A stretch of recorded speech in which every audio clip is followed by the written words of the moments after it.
Hello and welcome to the Star Citizen News, each week bringing you the latest in Star Citizen news, as well as a roundup of what's been happening in the community. Today is Saturday the 15th of August, and today's headlines: The Curse of Patch 1.1.6, Test Drive the Merlin, but why would you want to? And Ship Sales before CitizenCon. Patch 1.1.6. This patch seems to be cursed. The account corruption bug, constant crashing, people being dropped constantly from games and not even being able to get into games sometimes. I know this is an alpha, I know this is a problem that a lot of us have had before, but patch 1.1.6a, for example, was supposed to fix the account corruption bug that had been applied. And this patch was also supposed to change some weapon stats and balance, but according to a few users, the bugs and changes that were supposed to have changed just haven't been.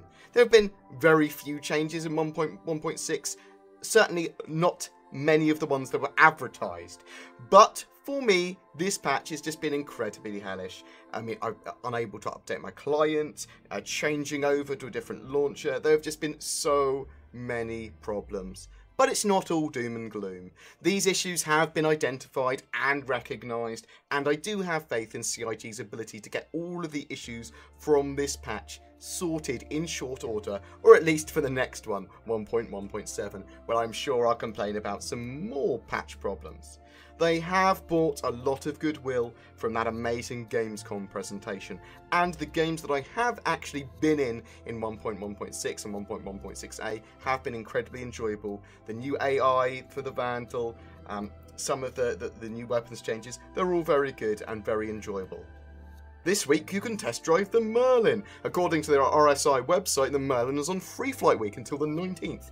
But what's the point? Okay? Now, I don't mean that in a bad way. I like the Merlin, it's a hell of a ship, but you can just apply the Gamescom code, Gamescom 2015, to have all the flyable ships in your account until the 24th or 25th of August. That excludes the Scythe and the Glaive.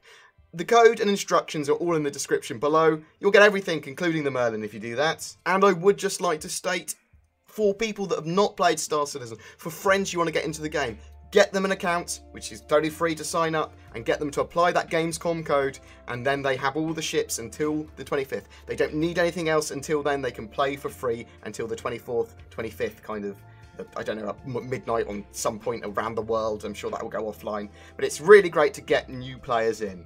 Ship sales before CitizenCon. It's likely we're going to have a few ship sales before CitizenCon on the 10th of October to start with, and the one that's likely to be next, the Endeavour Science Research Ship Platform thing. We're likely to see a similar style of sale to that of the Retaliator modular sale. So you're going to be able to grab an empty lifetime insurance hull for the Endeavour, and then grab some modules to make it into one of the many variants that it possibly has. So, for example, you could grab a hospital module or some sort of medical module to make it into the Hope class, or at least something very much like that. There might be factory modules, there might be more different science modules, there might be the living quarters and weapon modules that we saw similarly to the Retaliator. We're not entirely sure what we're going to get, but we know that that Endeavour is for science. The Crucible, the universe's toolbox, that's another one that's probably going to be straight after the Endeavour.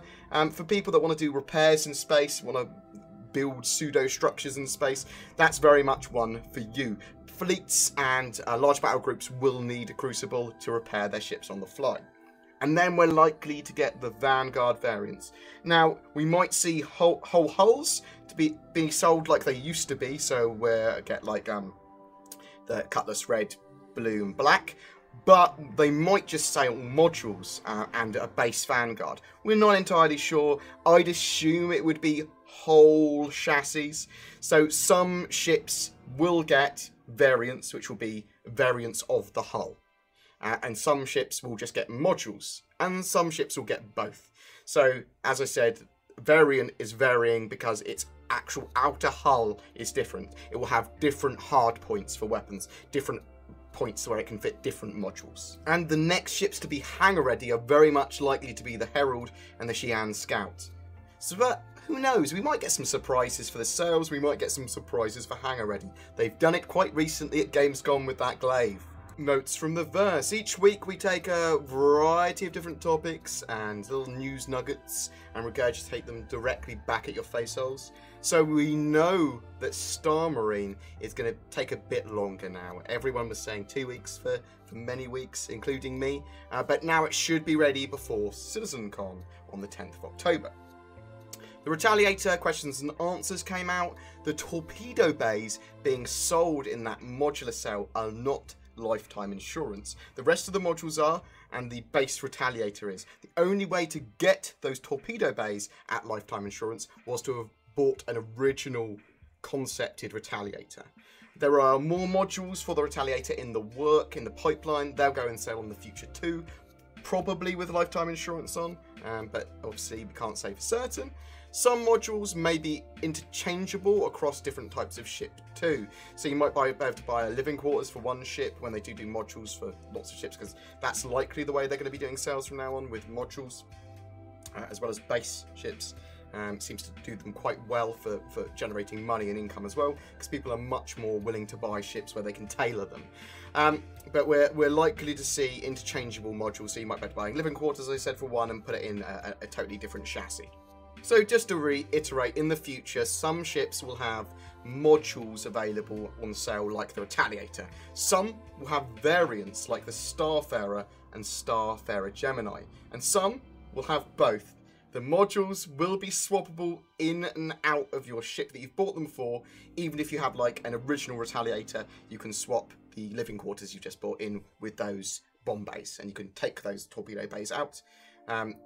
So you should have a good lot of interaction and modularity with those.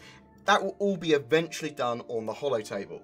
The August Subflare is a Starfarer model, and it's different to the previous Starfarer model, for those of you wondering.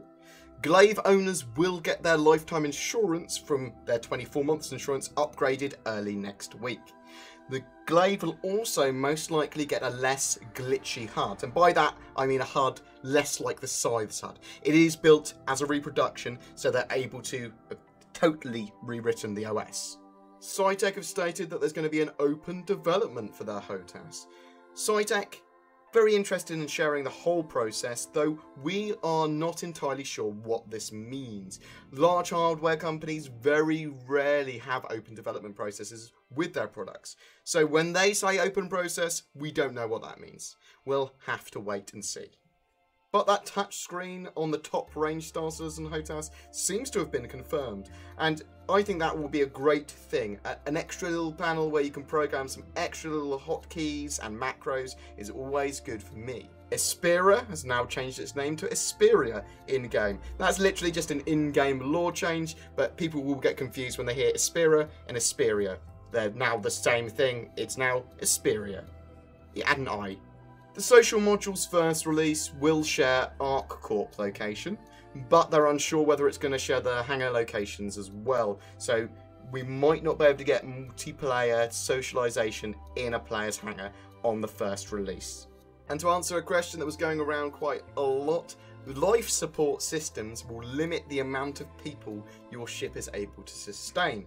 So some systems may be included in the living quarters and stuff like that. You can't ram hundreds of people into a cargo bay, or you may be able to, but they'll all suffocate, or ships might just have, no, you can't have this many people on. But it's interesting to see how that will develop. It's nice to know that the life support systems will provide a role on the amount of people that can actually physically sustain. Everything we've discussed can be found in the description below with links and codes and instructions. I'll also host it on my website in the form of an article. Please check that out, guys. Please don't forget to like and subscribe. It really does help me, and I will see you in the verse.